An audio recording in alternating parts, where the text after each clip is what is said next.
Bonjour Abbeville.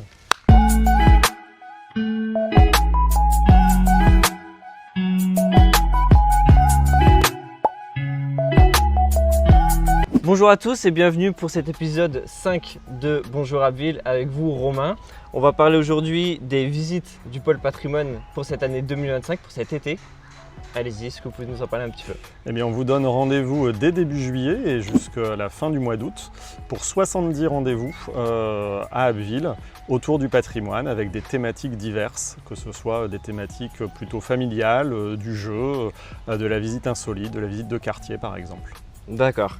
Donc on a pour commencer les incontournables, vous les avez appelés comme ça. De quoi s'agit-il? Alors, les incontournables, ce sont des lieux vraiment spécifiques et qu'on ne peut pas ne pas visiter à Abbeville, comme le Carmel par exemple où nous nous trouvons. Qui est juste derrière vous, tout Exactement. à fait. Donc c'est le Carmel, on a aussi la maison de chantier. La maison du chantier qui présente au public le projet du musée, qui nous permet de voir encore quelques œuvres du musée également et de comprendre tout le processus qui se passe en ce moment autour du futur chantier du nouveau musée. Ok.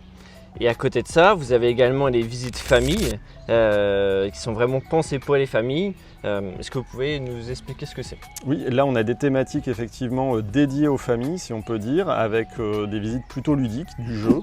On a une énigme au Carmel par exemple, ou sur les traces d'Enguerrand, où on va rechercher Enguerrand, ce jeune marin dans Abbeville.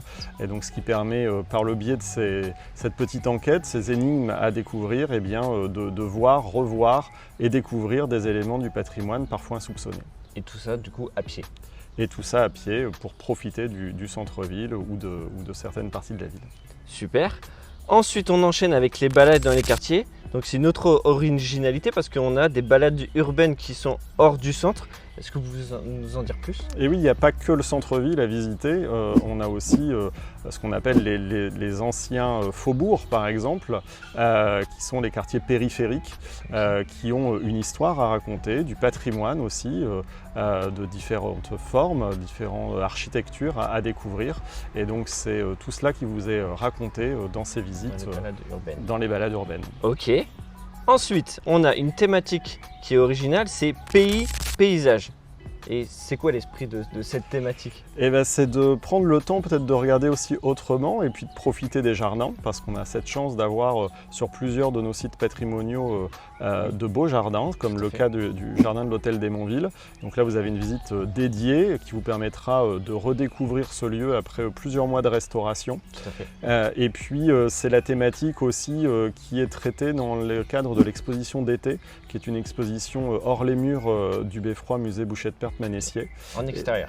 En intérieur cette fois-ci, au sein de la chapelle du Carmel, mais qui va vous inviter au rêve du voyage par les routes et les cartes notamment.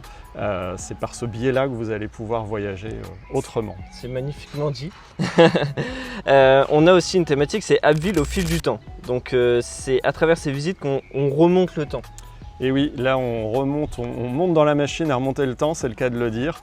On va par le biais de photographies anciennes ou de documents anciens aussi, pouvoir faire des comparaisons, de comprendre l'évolution de la ville, de comprendre comment tel quartier, telle place, telle rue a pu évoluer et surtout la comprendre aujourd'hui. Oui, je vois, on a une thématique par rapport à la préhistoire, on a le Moyen-Âge. Donc c'est assez varié. Et oui, on a cette chance sur Abbeville de pouvoir traiter, de moins 670 000 ans à nos jours en visite guidée. Donc toutes ces thématiques permettent effectivement d'explorer ces différents thèmes. C'est vrai que c'est assez original. Ensuite, on a les édifices publics au quotidien. Donc là, c'est des lieux qui sont assez connus des Abbvillois, mais qui ne connaissent pas forcément si bien. Pourquoi ? Eh bien parce que par exemple, vous allez assister à un spectacle au théâtre, vous faites une démarche administrative à l'hôtel de ville ou vous prenez le train à la gare, mais pour autant vous ne regardez pas forcément le bâtiment ni n'en connaissez son histoire. Or ces trois sites que je viens de citer, ils font partie intégrante de l'histoire de la cité. Ils racontent chacun une période, que ce soit l'émergence du train en France, que ce soit la seconde reconstruction avec l'hôtel de ville ou la destruction des remparts avec la création du théâtre. Donc c'est toutes ces thématiques-là qu'on vous amène à découvrir sur ces lieux, voir l'envers du décor aussi, et puis comprendre tout simplement le fonctionnement d'un lieu comme l'hôtel de ville. Et donc pour terminer, on peut avoir quelques informations pratiques peut-être, les tarifs? Alors le plus simple, c'est de nous appeler au niveau du service des publics au 03 22 20 29 69 pour prendre la réservation, et le tarif c'est tout simplement 4 € par adulte. Ok, très bien. Est-ce qu'on peut juste rappeler les dates du coup? Oui, on vous donne rendez-vous à partir du 8 juillet et jusqu'au 23 août. Super. Eh bien merci Romain et je Merci, vous dis Pierre. à la prochaine. À bientôt.